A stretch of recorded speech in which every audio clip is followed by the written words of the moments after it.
नमस्कार दोस्तों आज के समय में कंधे का दर्द एक आम समस्या है और कंधे के दर्द का एक मुख्य कारण होता है रोटेटर कफ इंजरीज। फ्रेंड्स, आज के इस वीडियो में हम कंधे की बेसिक एनाटॉमी डिस्कस करेंगे, जिससे आप समझ जाएंगे कि कैसे हमारे कंधे का जोड़ काम करता है और कैसे इसमें इंजरीज होने की संभावनाएं होती है। हमारे जो कंधे का जो जोड़ होता है वो एक बॉल एंड सॉकेट टाइप का जोड़ होता है और ये मुख्य रूप से 3 हड्डियों से मिलकर बनता है। इसमें जो सबसे पहली हड्डी होती है वो होती है ह्यूमरस, और जिसमें दूसरी हड्डी होती है वो होती है स्केपुला, और तीसरी हड्डी होती है हमारी क्लेविकल।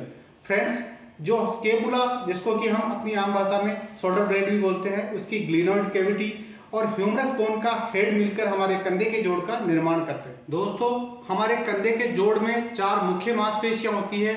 इन मांसपेशियों की वजह से हमारे कंधे के जोड़ की मजबूती रहती है और ये चारों मांसपेशियां हमारे कंधे को गतिशील स्थिरता प्रदान करती है, जिसको कि हम डायनामिक स्टेबिलिटी बोलते हैं। फ्रेंड्स, ये चारों मांसपेशियों के जो टंडन होते हैं, जिनको हम हिंदी में स्नायु बोलते हैं, इन चारों मांसपेशियों के टंडन मिलकर हमारे रोटेटर कफ का निर्माण। फ्रेंड्स, इन चारों मांसपेशियों की वजह से ही हमारे कंधे के अंदर इतना अच्छा मूवमेंट पॉसिबल होता है। हमारे कंधे के अंदर 360 डिग्री तक मूवमेंट पॉसिबल होता है और ये सब इन चारों मांसपेशियों की वजह से होता है। जब भी हम अपना हाथ ऊपर उठाते हैं तो ये चारों मांसपेशियां हमारे कंधे के जो जोड़ है उसको स्टेबिलिटी प्रदान करती है। उसके लिए ये जब भी हम हाथ ऊपर उठाते हैं तो ये हमारे ह्यूमरस हेड को, हमारी जो ग्लिनोइड कैविटी है, उसमें रोक के रखती है, और जब भी हम हाथ ऊपर उठाते हैं तो उसको इंफीरियरली यानी नीचे की तरफ ग्लाइड कराती है, जिससे कि इतना अच्छा मूवमेंट हमारे कंधे में पॉसिबल होता है।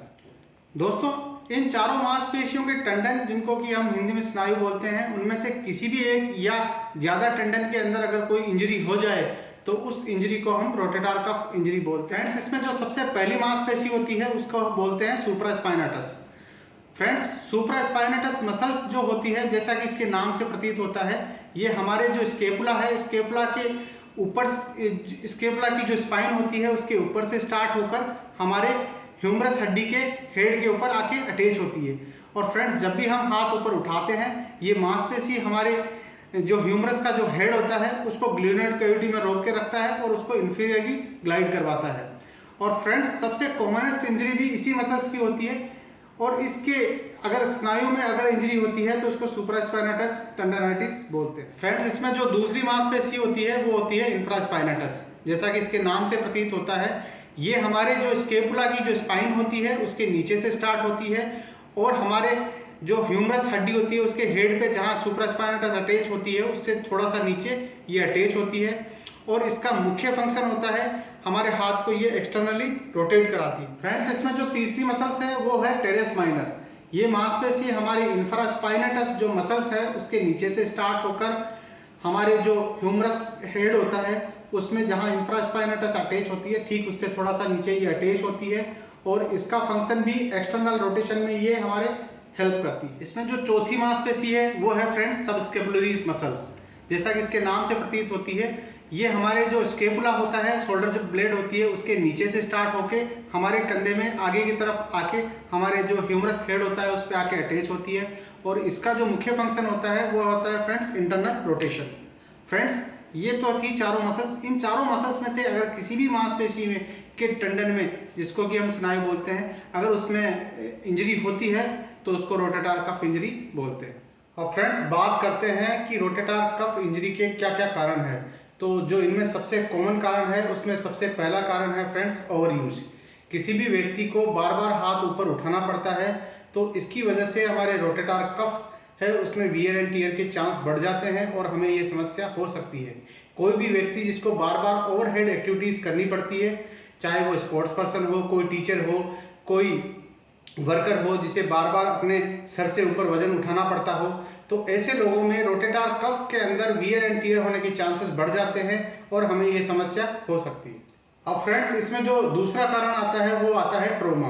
किसी भी वजह से हमारे हाथ में या कंधे में चोट आ जाए तो इसकी वजह से भी हमारे जो रोटेटर कफ है उसमें टियर होने के चांसेस होते हैं और हमें ये समस्या हो सकती है। फ्रेंड्स, इसमें जो तीसरा कॉमन कारण है वो है डीजनरेशन। जैसे जैसे हमारी उम्र बढ़ती है, हमारी जो मांसपेशियां हैं वो कमजोर होने लगती है और इसकी वजह से जो हमारा पोस्चर है वो भी खराब होने लगता है और फिर धीरे धीरे जो हमारे जो शोल्डर जॉइंट है उसका मैकेनिक्स डिस्टर्ब हो जाता है और हमारे जो रोटेटर कफ मसल्स है उनमें वियर एंड टियर होने के चांसेस बढ़ जाते हैं। तो इसकी वजह से भी हमें ये समस्या हो सकती है। इन तीनों कॉमन कारण के अलावा कुछ एक कारण ये भी हो सकते हैं कि जैसे हमारा जो शोल्डर जॉइंट है उसके अंदर जो जॉइंट स्पेस है फ्रेंड्स, अगर वो कम हो जाए तो इसकी वजह से एक हमारा जो शोल्डर जॉइंट होता है उसमें जो एक्रोमियम और जो ह्यूमरस का हेड होता है उसके बीच में एक स्पेस होता है जिसको कि सब एक्रोमियम स्पेस बोलते हैं। और उस स्पेस के अंदर से उस स्पेस के नीचे से हमारी जो सुप्रास्पाइनेटस मसल्स होती है उसका टंडन निकल के आता है और वो हमारे ह्यूमरस के हेड के ऊपर इंसर्ट होता है। अगर वो स्पेस कम हो जाए तो जो हमारा जो टेंडन का जो मूवमेंट होता है वो इफेक्ट होता है और वो धीरे धीरे रगड़ खाने लगता है। तो इसकी वजह से भी ये समस्या हो सकती है। अब कई लोगों का होता है क्वेश्चन कि साहब हम तो ओवरहेड एक्टिविटी भी नहीं करते हैं, हमारे को ज़्यादा हाथ ऊपर उठा के काम करना भी नहीं पड़ता है, या हम कोई स्पोर्ट्स भी ऐसा नहीं खेलते हैं फिर भी हमें ये समस्या हो गई। तो उसका कारण हो सकता है फ्रेंड्स कि आप एक करवट ज़्यादा सो जाए।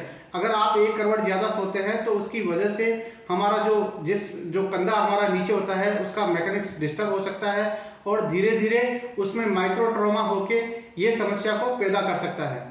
और इसमें एक कारण ये भी हो सकता है फ्रेंड्स कि हमारी जो रोटेटर कफ मसल्स है उनके अंदर जो ब्लड सप्लाई है वो इफेक्ट हो, तो इसकी वजह से भी हमें ये समस्या हो सकती है। अब फ्रेंड्स बात करते हैं इसके टाइप्स की।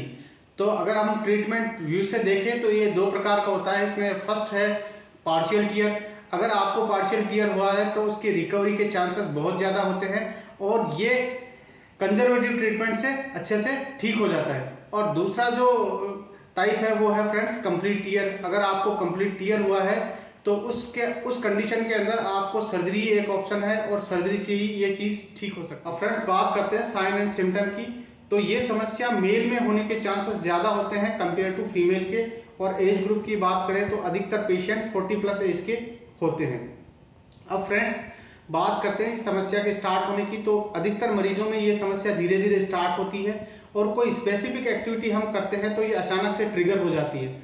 और अधिकतर मरीज जिनको ये अचानक से स्टार्ट होती है उनका मुख्य कारण होता है चोट। अब फ्रेंड्स बात करें दर्द की, तो जो दर्द है वो हमारे शोल्डर जॉइंट के अराउंड हमें महसूस होता है और कभी कभी ये रेडिएट होकर हमारी कोहनी तक भी आ जाता है और कभी कभी ये हमें पीछे की तरफ भी महसूस होता है। अब बात करें दर्द होने के समय की, तो ये अधिकतर समय रात के समय हमें ज़्यादा महसूस होता है। कई बार तो हमारा जो दर्द है उसकी वजह से हमारी जो नींद है वो भी डिस्टर्ब हो जाती है।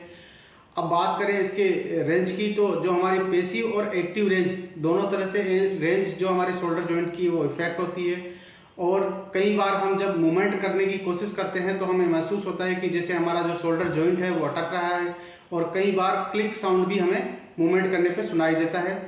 और जो हमारे जो शोल्डर जॉइंट की जो मांसपेशियां हैं वो भी कमज़ोर हो जाती है और जब हम हाथ उठाने की कोशिश करते हैं तो हमें हमारे जो हाथ है उसमें हमें कमजोरी महसूस होती है। अब फ्रेंड्स एक साधारण सा टेस्ट मैं आपको बता रहा हूं जिससे आप कंफर्म कर सकते हैं कि आपको रोटेटर कफ इंजरी हुई है।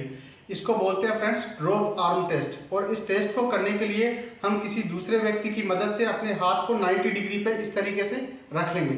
फिर हम अपने हाथ को धीरे धीरे नीचे की तरफ लेके आएंगे और जब हम ऐसा करेंगे तो हमारा हाथ अचानक से आके नीचे गिरेगा और एक क्लैप का साउंड हमारे हाथ के टकराने से हमें सुनाई देगा, क्योंकि जो हमारा जो कंधे की जो मांसपेशियां हैं वो कमज़ोर हो जाती है और इसकी वजह से जब हम हाथ नीचे लेके आ रहे होते हैं तो हमारी जो मांसपेशियां होती है वो हमारे कंधे को कंट्रोल नहीं कर पाती और हमारा हाथ अचानक से नीचे आके गिरता है और इसकी वजह से एक क्लैप साउंड हमें सुनाई देता है।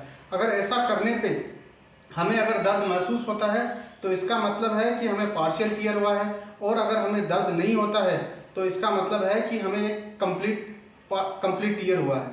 अब फ्रेंड्स बात करते हैं ट्रीटमेंट की। अगर फ्रेंड्स आपको पार्शियल और इनकम्प्लीट रोटेटर कफ इंजरी हुई है तो इस कंडीशन में 80 to 90% पेशेंट कंजर्वेटिव ट्रीटमेंट से ही ठीक हो जाते हैं।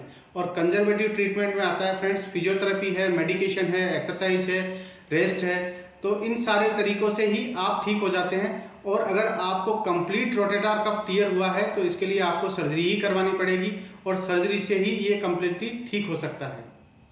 तो फ्रेंड्स ये तो थी रोटेटर कफ इंजरी के बारे में कुछ जानकारी, जिससे आपको समझ में आ गया होगा कि कैसे हमारे कंधे में समस्याएं हो सकती है और कैसे हम इन समस्याओं का समाधान कर सकते हैं। फ्रेंड्स अगर आपको वीडियो पसंद आया हो तो लाइक एंड शेयर जरूर करें और अगर आपके मन में फिर भी कोई सवाल हो तो आप कमेंट बॉक्स में कमेंट करके पूछ सकते हैं। मैं कोशिश करूंगा आपके हर एक सवाल का जवाब देने की। और अगर आप हमारे चैनल पर नए हैं तो हमारे चैनल को सब्सक्राइब कर लें और बेल आइकन को दबा के ऑल नोटिफिकेशन बेल पे क्लिक कर लें, जिससे कि आपको रिसेंट वीडियो के अपडेट मिलते रहें। धन्यवाद।